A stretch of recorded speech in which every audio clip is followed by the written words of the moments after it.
And now, a tasteful message from, oh no, not Donald Trump.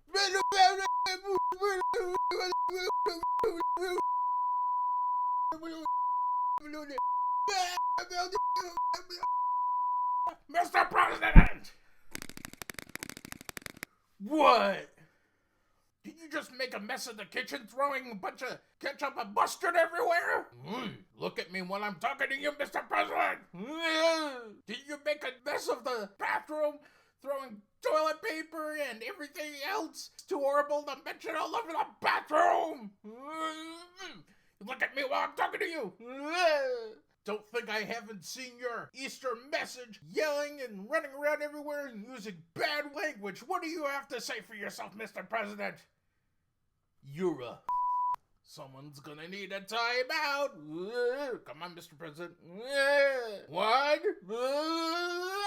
Get up from the floor, Mr. President. Two. Three. Come on, Mr. President. Timeout.